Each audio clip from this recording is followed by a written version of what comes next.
yang kami hormati Bapak Norman Normani, itu ada dua Norman. Normani, para bapak pimpinan cabang Muhammadiyah, cabang Sabati, dan cabang Senapan ini, ambil ini.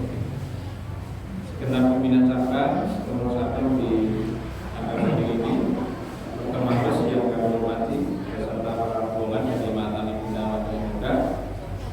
Alhamdulillah, kita bersyukur pada Allah Subhanahu wa taala di bulan yang berkah ini, di bulan Ramadan ini, sambil kita menunggu buka puasa, kita mestinya memanfaatkan waktu. Karena apa? Karena di antara waktu-waktu yang mustajab, waktu-waktu yang sangat berpotensi besar agar doa kita dikabulkan itu adalah menjelang berbuka puasa. Banyak waktu, tapi tidak semuanya. Hanya ada beberapa poin-poin waktu saja. Salah satunya adalah menjelang berbuka puasa. Maka ini kesempatan yang bagus agar kita punya potensi untuk apa ini bisa memanfaatkan. Kan jarang-jarang, kadang-kadang kalau kita di rumah pun berbuka di rumah sudah disediakan, tapi lali dongonya semandang seperti rampung di kesempatan-kesempatan seperti itu sebetulnya adalah satu kita untuk bisa mengoptimalkannya dengan sebangsa 5 menit, 7 menit nanti menjelang berbuka puasa. Nanti kita berdoa, silakan dengan doa yang apa yang kita inginkan. Insya Allah itu potensi besarnya akan dikabulkan oleh Allah Subhanahu wa taala. Hadirin yang dirahmati Allah Subhanahu wa taala, sebelum nanti saya melanjutkan pada inti daripada pengenalan pondok atau Al Bina Terbuka, mungkin karena waktunya masih cukup lumayan, dan dalam salah satu panduan kita itu nanti juga panduan dalam Rasul ini memang ada semacam kayak pengajian terlebih dahulu. Sebetulnya saya tadi sudah membuatkan materi tapi tidak selesai gitu. Maksud saya buatkan materi, nanti saya fotokopikan, nanti jenengan pulang dari pengajian ini bisa dibawa. Yang minimal ada catatan ya. Nah, tapi ya kalau darurat tadi tidak selesai. Nanti mungkin kalau butuh tinggal tak print kan, atau tak kirim lewat WA mawon. Nah, ini materi juga terkait dengan latar belakang ataupun menyambung dari keberadaan pondok itu sendiri, yang dimana itu sebagai visi misi dari pondok itu sendiri. Jamaah yang dirahmati Allah Subhanahu wa taala, dulu umat Islam itu menguasai Spanyol dalam jangka waktu yang cukup panjang. Untuk ukuran sebuah peradaban, untuk ukuran sebuah negara, untuk ukuran sebuah institusi kenegaraan, itu adalah yang paling lama, karena hampir 800 tahun umat Islam itu menguasai Spanyol dan sekitarnya.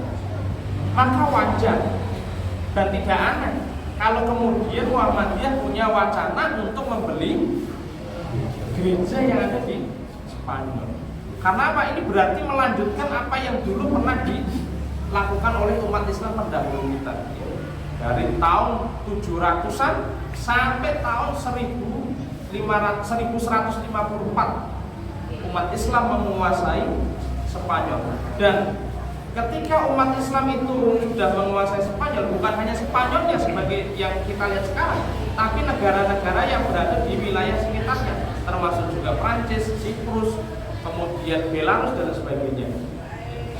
Jadi negara-negara sekitar. Jadi pada waktu itu kekuasaan sebuah wilayah tidak ditentukan oleh teritorial sekarang, tapi membentang dari berbagai wilayah, melintasi negara-negara saat ini. Kalau sekarang kan Indonesia menguasai mana saja? Ya cuman Jawa, Sumatera, Kalimantan, Sulawesi, Papua.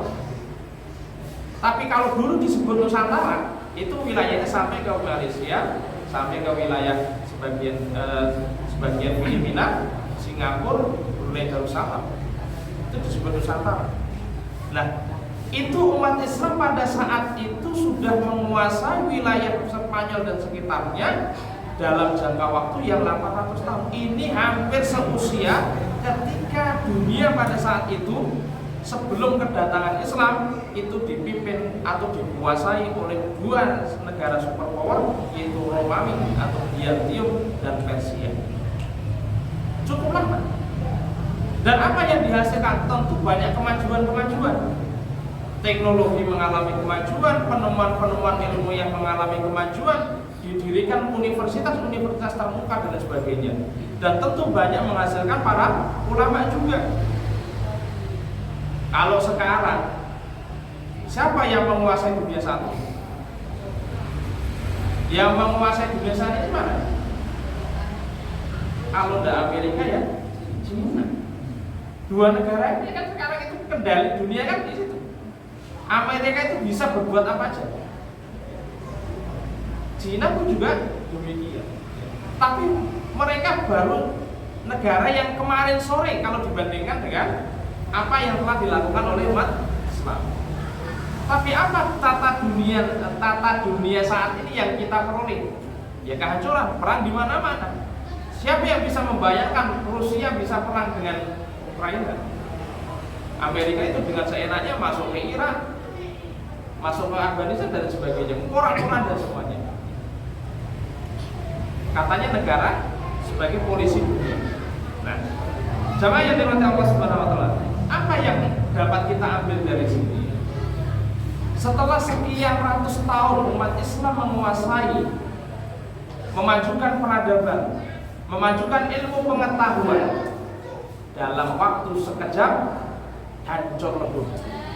Dalam waktu yang tidak sampai 100 tahun hancur. 800 tahun yang telah dibangun tiba-tiba hancur dalam waktu yang kurang dari 1 abad. Kemarau panjang, kemudian diguyur hujan sehari, habis semua. Kita tidak bicara tentang gempa-gempanya saja, tapi faktor apa saja yang kemudian umat Islam itu mudah dikalahkan. Padahal mereka sudah berkuasa mengatur dunia, memimpin dunia selama 800 tahun. Maka kemudian ini menjadi PR bagi para ulama-ulama setelahnya. Ya. Imam Ghazali, Imam Al-Juwaini, itu juga mereka melakukan koreksi apa sih masalahnya kemudian umat Islam ini mengalami kemunduran. Sampai ada istilah begini, apakah umat Islam ini mengalami yang disebut dengan al-qalibiyah al-hazimiyah, layak mundur, layak dimiskinkan, layak terbelakang. Kan tidak layak sebetulnya. Kenapa seperti itu? Maka kemudian para ulama melakukan berbagai koreksi, berbagai perbaikan-perbaikan yang ada. Pada tahun 1100-an ada seorang menteri dari Bani Abbasiyah, yaitu Nizamul Muluk. Ketika dia menjadi menteri selama 30 tahun, apa yang dia lakukan? Dia melakukan perubahan besar-besaran. Dari mana? Dia melakukan perubahan besar-besaran dari dua aspek. Yang pertama adalah perubahan dari sisi militer melalui kekuatan politik. Yang kedua adalah melalui perubahan pendidikan, membentuk SDM melalui apa? Melalui pendidikan. Sebetulnya dua perubahan ini tidak bisa kita hilangkan. Itu sunatullahnya memang begitu. Pendidikan akan berjalan dengan baik kalau kondisi politik akan stabil. Tapi politik itu tidak akan baik kalau pendidikannya juga sudah rusak. Maka dua-duanya juga harus berjalan dengan beriringan. Tapi yang namanya pendidikan itu tidak akan tergantung keadaan politik. Dia akan terus berjalan. Karena agenda-agenda keilmuan itu sepanjang zaman. Tapi dia akan tetap eksis, akan melahirkan ulama, akan melahirkan cendekiawan kalau pendidikan itu juga dimanage oleh yang namanya kekuatan politik. Tentu bukan kekuatan politik praktis, tapi kekuatan politik yang mengedepankan politik etik. Ini bahasanya rotot positif. Artinya apa? Nizamul seorang menteri itu ikhlasnya luar biasa. Apa ciri keikhlasan? Ini mudah-mudahan jadi koreksi buat kita. Kalau kita ingin menumbuhkan rasa ikhlas, kita lakukan akhlak-akhlak ataupun amaliyah yang pernah dilakukan oleh Nizamul Mulk. Apa yang dilakukan? Satu, puasa Senin Kamis. Puasa Senin itu seorang menteri loh. Seorang menteri yang menguasai para rektor. Madrasah yang dia dirikan namanya Madrasah Nizamiyah. Itu bukan madrasah MI ya. Bukan madrasah dunia, bukan. Itu setara dengan universitas. Rektor-rektor yang dia angkat, tapi yang angkat itu harus diperbaiki dulu. Jadi dia harus kuat. Dia terbiasa puasa Senin Kamis. Yang kedua, tidak pernah atau tidak terlewatkan satu hari pun kecuali dia membaca Al-Quran. Kemana-mana dia membawa mushaf. Kemudian yang ketiga adalah tahajud qiyamul lail. Itu tidak pernah dia tinggalkan, meskipun dia seorang menteri. Maka hasilnya apa? Hasilnya memang terjadi perubahan yang luar biasa. Dalam jangka waktu 30 tahun, maka universitas-universitas tadi menjadi universitas terkemuka di dunia, banyak menghasilkan para ulama. Dan itu juga ditopang oleh kekuatan politik yang stabil.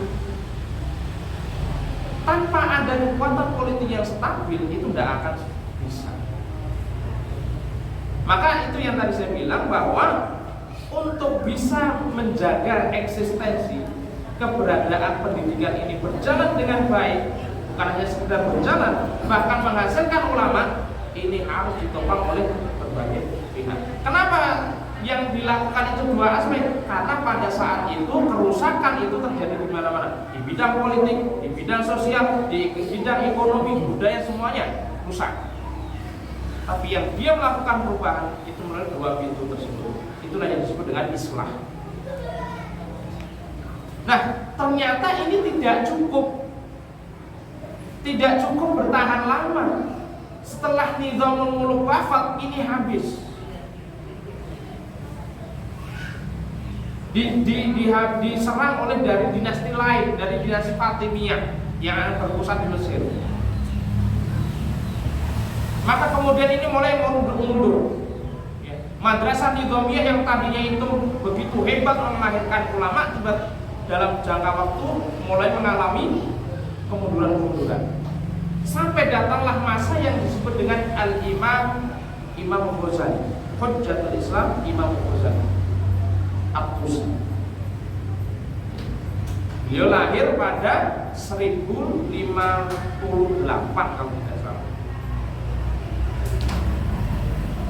Nah, Imam Ghazali ini melakukan sebuah perubahan besar-besaran. Tapi sebelum melakukan perubahan, dia memberikan diagnosa.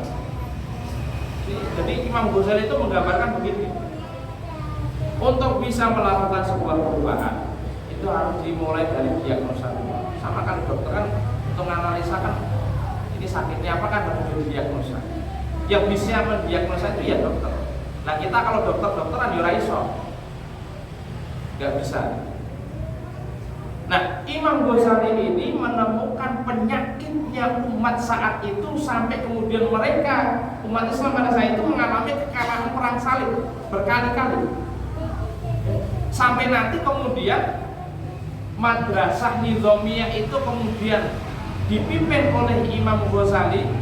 Kemudian dari madrasah nizamiyah ini nanti melahirkan generasi Salahuddin Al-Ayyubi. Yang generasi Salahuddin Al-Ayyubi ini adalah yang membebaskan Palestina. Itu satu peristiwa monumental dalam catatan sejarah umat Islam. Tadi kita lihat apa yang dilakukan oleh Imam Ghazali pada saat itu perang salib. Imam Ghazali tidak kemudian serta-merta mengajak angkat senjata, tidak. Tapi mendatangi para pemimpin, para elit. Kenapa? Karena penyakitnya ada di situ. Jadi kerusakan, kekalahan umat Islam itu berada di mana? Di elitnya.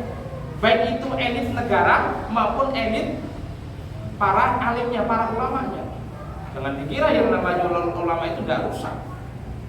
Bahkan Imam Ghazali ini ada buku yang cukup menarik yang jadi bisa kita jadikan renungan.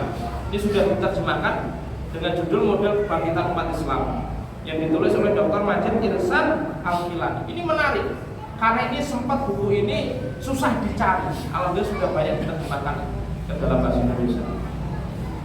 Imam Ghazali itu untuk mengatasi itu semuanya itu sampai kemudian mengklasifikasikan ulama itu penyakitnya macam-macam.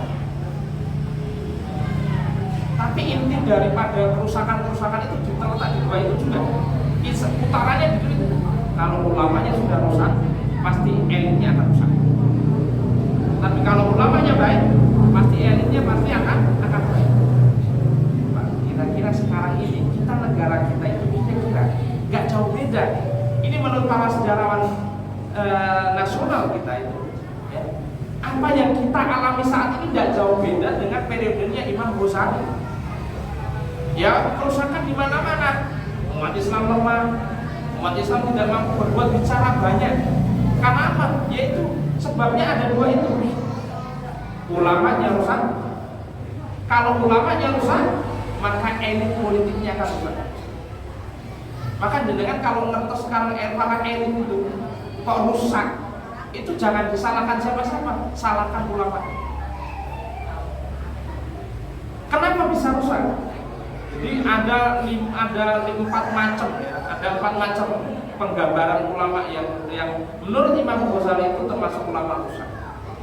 1, ada ulama yang hanya menonjol dalam keilmuan saja, minus amal. Ini jelas. Yang kedua, ada ulama yang menonjol dalam keilmuan, tapi juga satu sisi amaliyahnya juga cukup menonjol. Kenapa kok masih rusak? Karena dia mencari popularitas. Banyak atau sedikit sekarang ini? Ya tidak banyak, ya tidak sedikit juga. Ada. Jadi keilmuan menonjol, amaliyahnya bagus, ya, tapi masih cari popularitas, cari celah untuk berkuasa. Untuk apa? Diakui status sosialnya, diangkat status sosialnya. Yang ketiga, ada ulama keilmuan menonjol, amaliyahnya menonjol, hatinya bersih dari dengki, ria, dan lain sebagainya. Kalau bahasa kita mungkin tidak korupsi lah, dan seterusnya. Tapi masih punya perasaan terujub, sombong, takabur, pengen berkuasa, pengen diakui dan seterusnya. Nah, ini yang sebetulnya ulama-ulama tersebut dikategorikan sebagai ulama sufi. Karena apa? Kalau ulamanya demikian keadaannya, maka yang akan terjadi adalah elit-elitnya pasti akan rusak. Sekarang ini kan banyak, apalagi akhir-akhir ini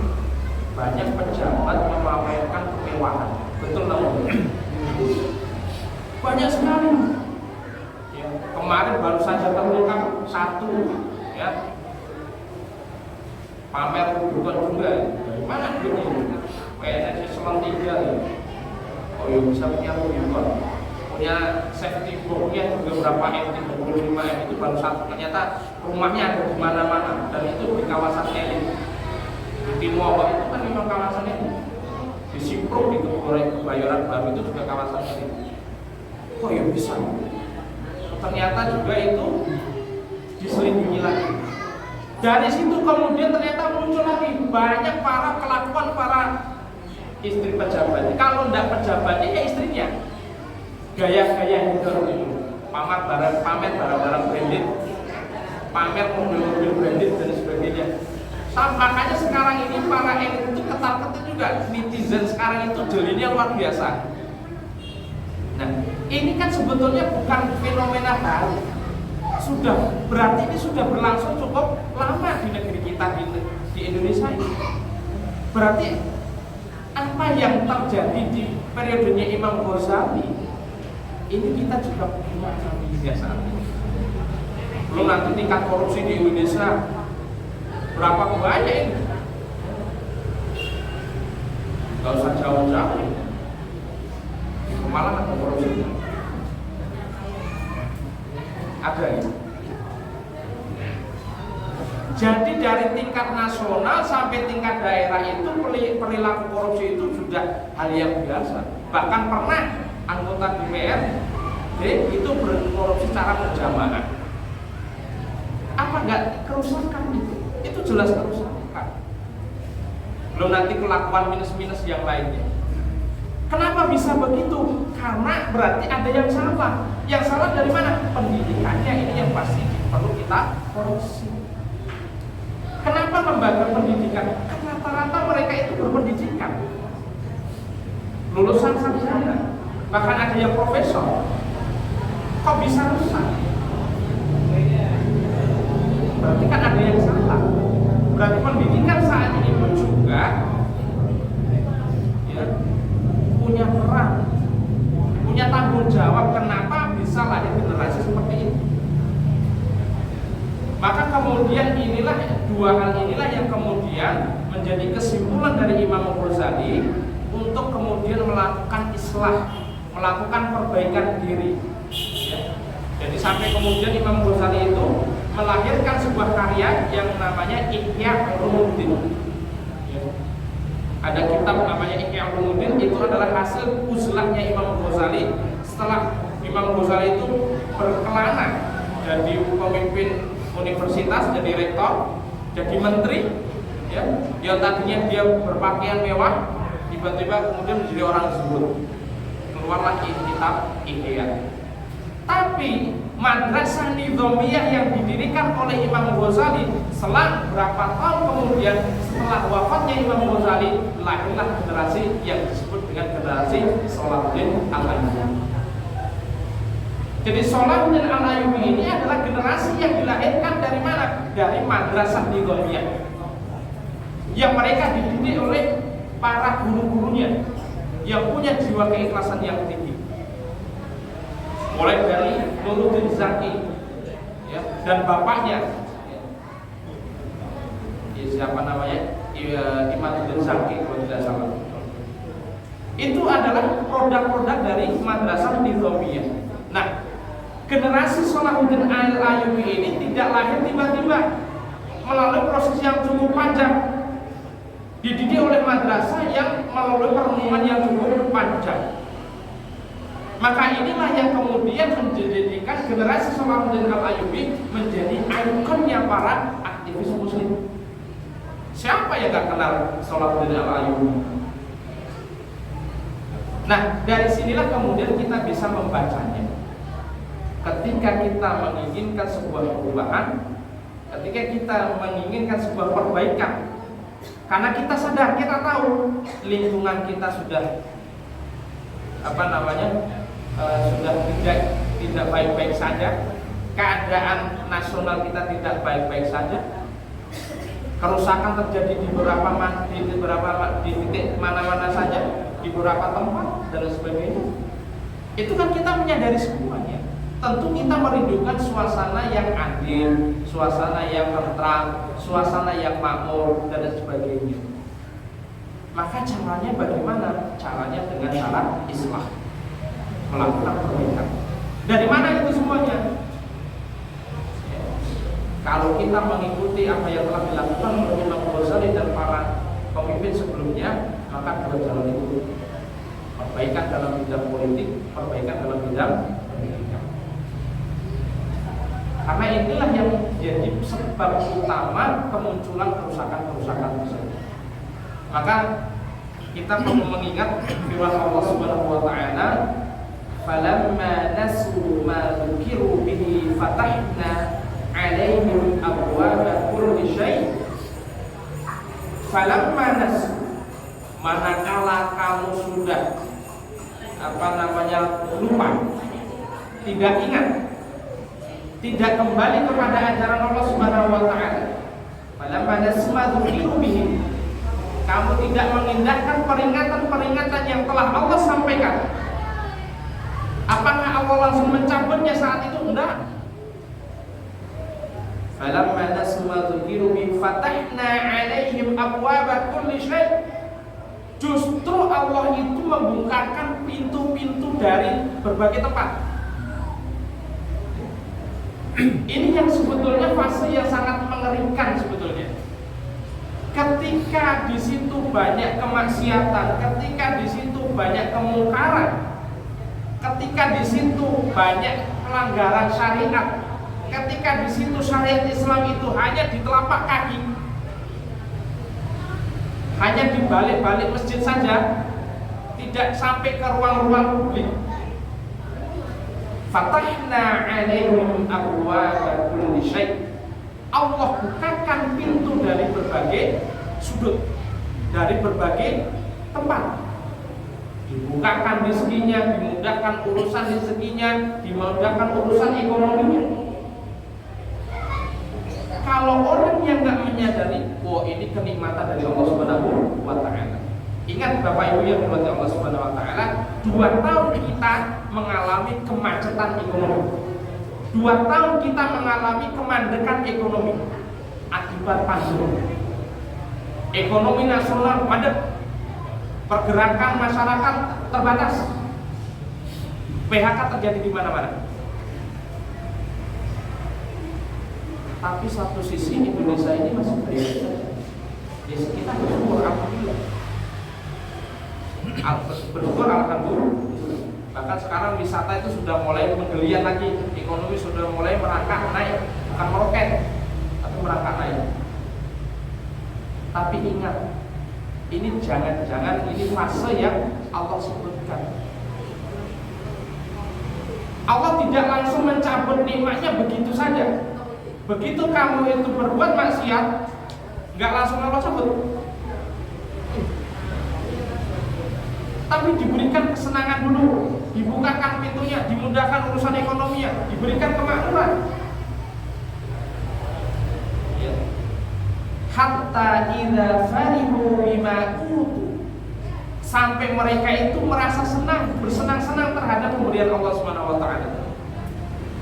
Ketika mereka sudah bermaksiat, diberikan kemakmuran, dan langsung Allah cabut nikmatnya. Mereka bersenang-senang dengan kenikmatan, dengan kemakmuran, dengan kemajuan ekonomi dan sebagainya. Tapi ingat, fa'akhadnahum baghtatan fahum mublisun. Allah cabut kenikmatan tersebut baghtatan, tiba-tiba, tanpa ada yang tahu. Fa'idahum mublisun, dan mereka saat itu berada dalam fase putus asa. Inilah yang disebut dengan fase istidraj. Jadi kalau kita mengalami kemajuan, kemakmuran bukan karena ketaatan kita kepada Allah Subhanahu wa taala, bukan karena kita konsisten menjalankan syariat, bukan karena kita konsisten menjalankan dakwah amar ma'ruf nahi munkar. Hati-hati. Bisa jadi ini fase istidraj. Dan itu Allah sudah mengingatkan. Kaum Ad itu kurang maju apa? Mereka membangun sebuah negeri begitu megah. tapi kemudian ditimpakan bencana yang datang tiba-tiba tanpa ada prediksi dan seterusnya. Maka apa yang harus kita lakukan? Dzalika bi anna Allah lam yakun mughayyiran ni'matan an'amaha hatta yughayyiru ma bi anfusihim. Yang demikian itu Allah tidak akan merubah nasib seseorang, tidak akan mencabut nikmat seseorang tiba-tiba hatta yughayyiru ma bi anfusihim, kalau kecuali orang tersebut melakukan perubahan dirinya. Ini peringatan dari Allah Subhanahu wa taala. Makanya kemudian walau anna ahlal qura amanu wattaqau lafatahna 'alaihim barakatin minas sama'i wal ardh. Kalau sebuah negeri, sebuah tempat, sebuah penduduk mereka itu beriman dan bertakwa kepada Allah Subhanahu wa taala, lafatahna 'alaihim, akan kami bukakan pintu-pintu keberkahan barakatin minas sama'i wal ardh, pintu-pintu keberkahan yang datang dari bumi, bukan hasil bumi saja, pintu keberkahan yang datang dari langit. Tetapi apa? Walakin kadzabu, tapi mereka lebih banyak mengingkarinya, lebih banyak tidak peduli terhadap syariat Islam, lebih banyak mencela syariat Islam, lebih banyak mencela orang yang menegakkan syariat Islam, tidak peduli terhadap orang yang menegakkan syariat Islam. Itulah yang nanti akan jadi satu fase yang mengerikan. Mudah-mudahan kita semuanya, negeri kita bukan termasuk negeri yang fase istidraj, tapi ini perlu kita waspadai karena gejala-gejala itu ada. Gejala itu ada. Ini perlu kita. Maka kemudian jamaah yang dirahmati Allah Subhanahu wa taala, kembali kepada proyek-proyek perbaikan umat itu tadi, apa yang harus kita lakukan? Kalau saya karena orang pendidikan, maka saya juga harus kembali kepada baraknya saya. Baraknya saya di mana? Di pendidikan. Pendidikan yang bagaimana? Pendidikan yang mengarahkan anak didik ini menjadi orang-orang yang punya orientasi untuk Islam. Pendidikan yang mendidik kader-kader ini, mereka ini berperan besar di tengah masyarakat untuk melakukan perbaikan-perbaikan. Ini yang harus kita munculkan. Ini kader yang harus kita munculkan. Kader-kader yang mempunyai perbaikan, mempunyai jiwa untuk memperbaiki keadaan umat.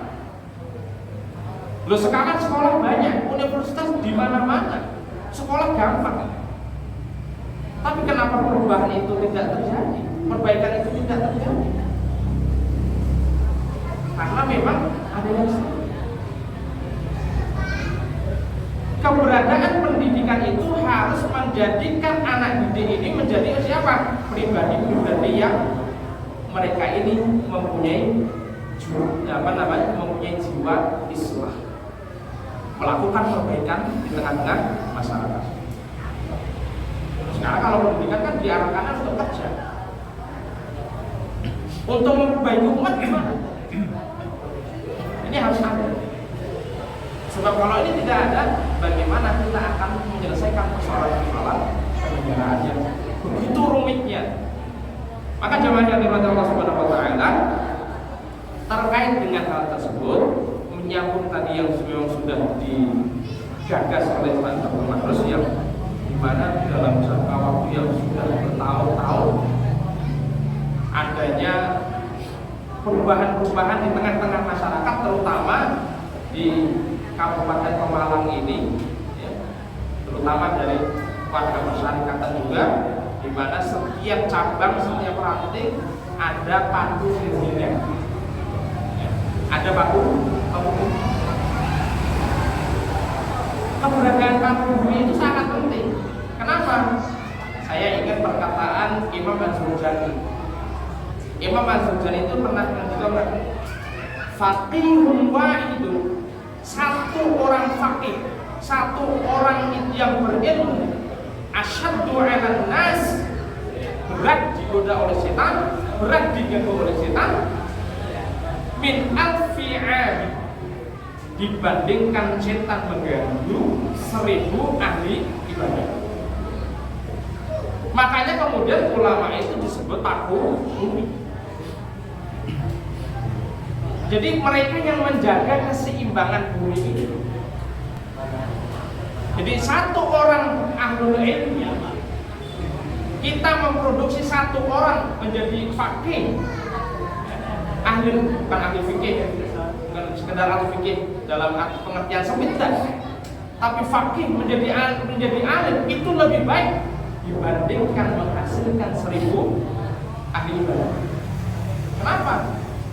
Ingat perkataan Rasulullah SAW, fadlul alim 'alal 'abid,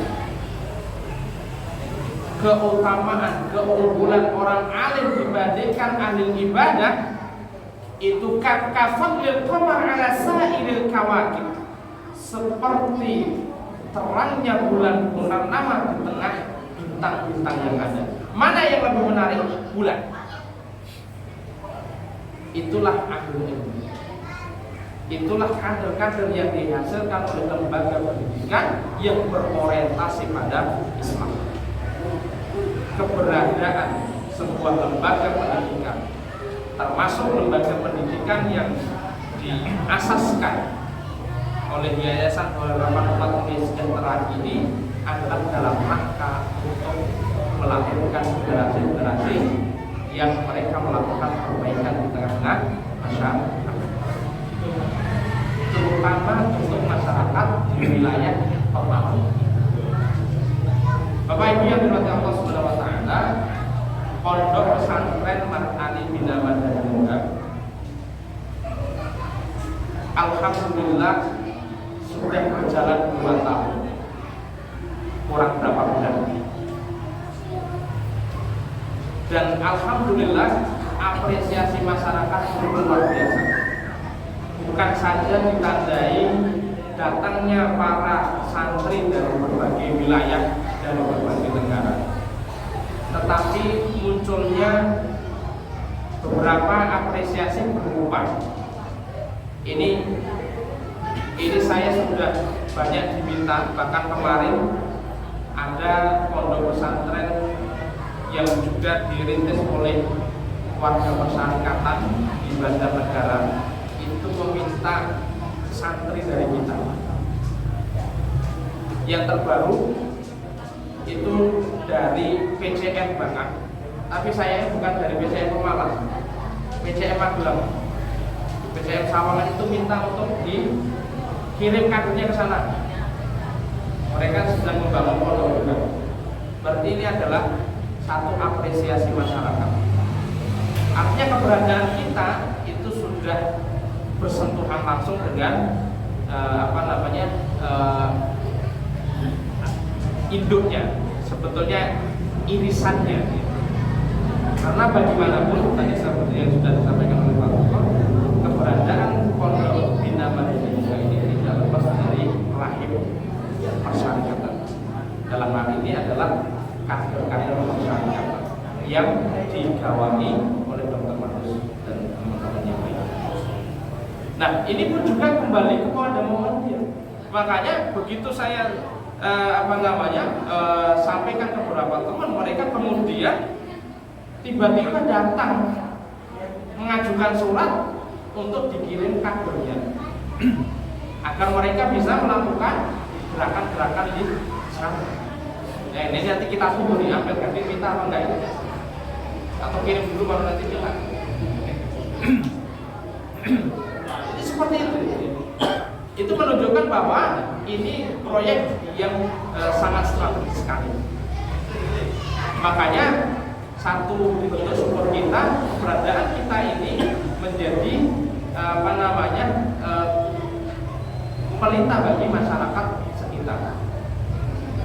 Dan orang-orang yang di dalamnya itu juga tidak terlepas dari rahim. Saya sendiri itu adalah masih dipercaya untuk duduk di majelis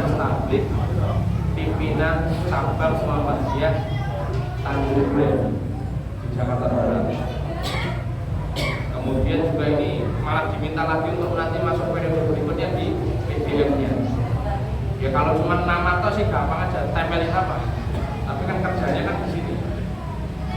Nah, beliau saat itu juga adalah yang termasuk generasi awal PCIM Pakistan karena beliau ketuanya. Pimpinan cabang di bawah Muhammadiyah Pakistan. Inilah wajah kita, wajah persyarikatan kita.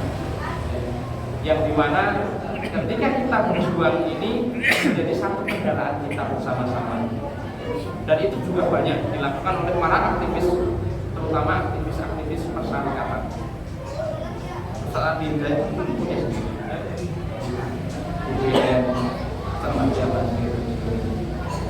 nah ini akhirnya apa? Akhirnya mereka berjuang tetap nanti dalam koridor Muhammadiyah dan terutama untuk menyuplai kader-kader ulama dari Muhammadiyah.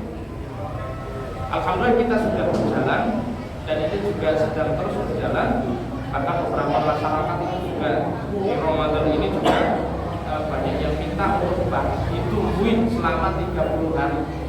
Makanya tadi Pak Dokter menyebutkan ada santri kita yang ditugaskan untuk menjaga, mengawal, memakmurkan masjid. Karena apa? Basis perjuangan itu dari masjid. Kalau masjidnya kosong, jangan bermimpi kalau kemudian bisa menghasilkan kader.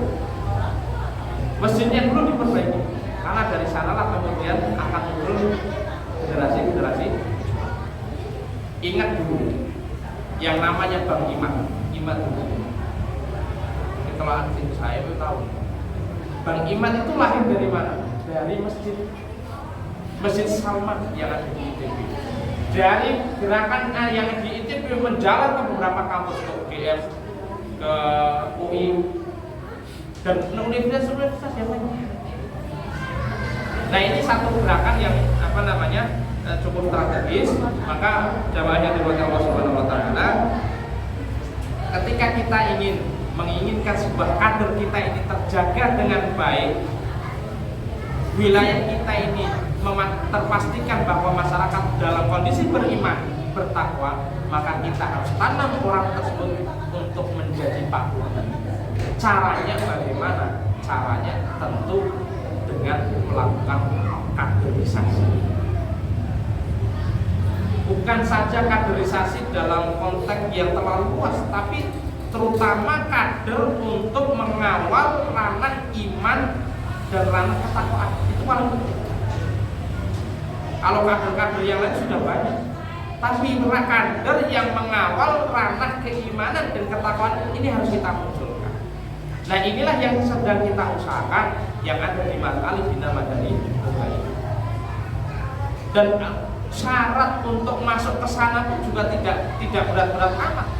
Selama Anda komitmen, ya, siap, bisa baca Quran, masuk. Ini masih gratis. Allah masih gratis. Mudah-mudahan menjadi cara macam ini.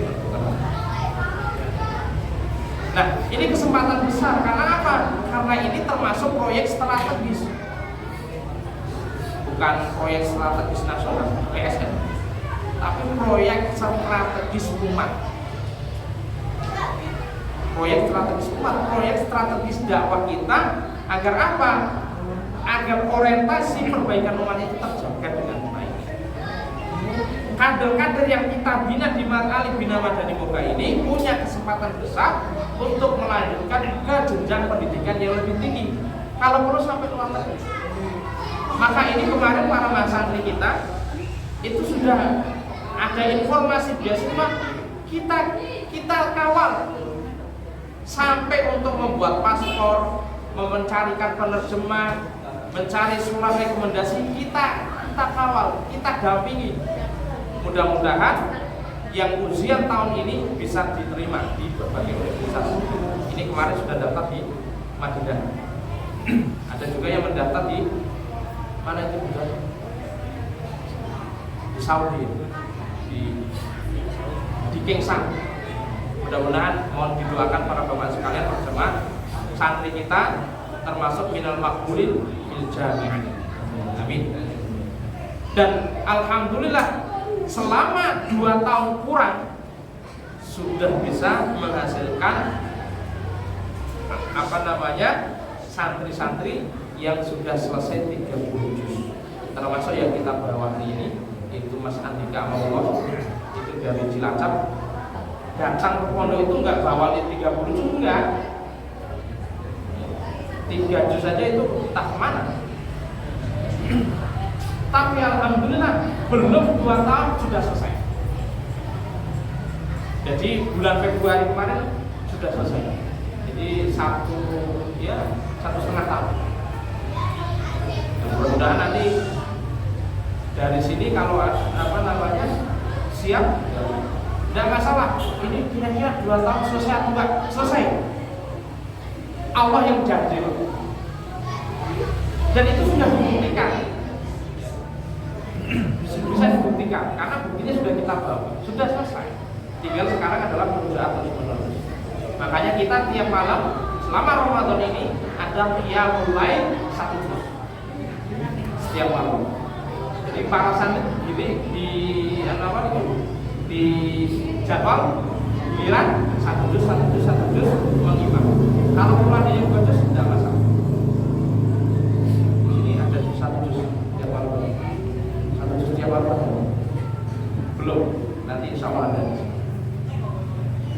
Nah, supaya apa? Mereka terbiasa berinteraksi dengan Quran. Kalau sudah terbiasa dengan interaksi dengan Quran, lupa yang namanya maksiat. Orang itu kalau jauh-jauh dari Quran itu maksiatnya paling kencang. Nah, makanya kalau generasi kita kok banyak yang maksiat, itu berarti itu Qurannya itu lalu. Itu yang menjadi poin penting kita.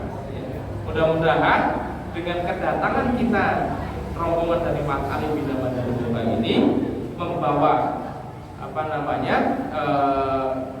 perubahan-perubahan besar, terutama untuk masyarakat yang ada di sini, kami ini, khusus para jamaah di Musola Al-Mujaddid ini, ya, yang menjadi concern kita pada hari ini, ya, dengan cara bagaimana Allah kirimkan kadernya, kita didik, kita bina dengan keilmuan, dengan Qurannya. Silahkan nanti ambil. Kita nggak boleh. Bahkan kader kita yang kata-kata itu bahkan ada yang minta, Ustaz saya mau di sini saja. Jarang-jarang anak pondok itu kok mau di pondok itu. Dia maunya di sini saja. Ustaz saya di sini saja. Kenapa? Saya pengen lebih dekat dengan pondok. Pengen lebih banyak menggali ilmu di pondok. Itu saya terharu karena jarang-jarang orang saya aja dulu pengennya keluar dari pondok. Tapi itu pengen di pondok, mengaplikasikan ilmunya, menambah keilmuan. Alhamdulillah. Dan ini satu proyek kita, termasuk juga ini termasuk santri kita ini kan datang dari berbagai macam wilayah, dengan datang berbagai keadaan. Ada yang betul-betul nol, ada yang baru 6 bulan selesai Iqra. Jadi daftarnya sudah sekitar pengennya setahun yang lalu. Nah, kemudian daftar, dalam kondisi daftar itu dia masih belajar Iqra.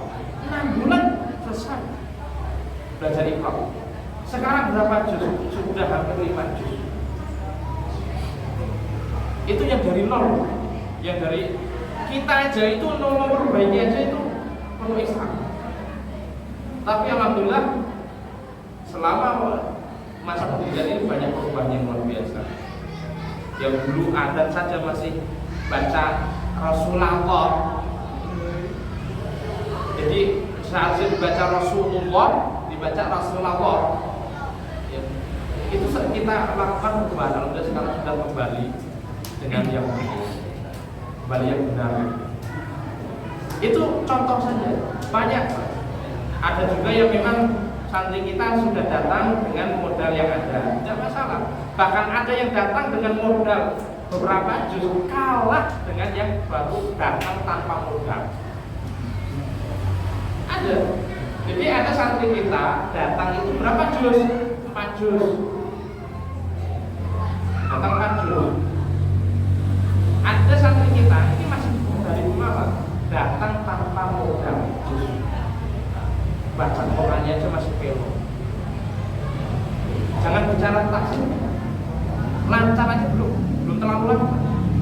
Tapi sekarang hafalannya melebihi yang datang dengan 4 juz tersebut. Selisihnya kurang lebih 3 atau 4 juz. Ini berarti kan pendidikan kita mudah-mudahan berjalan dengan yang semestinya.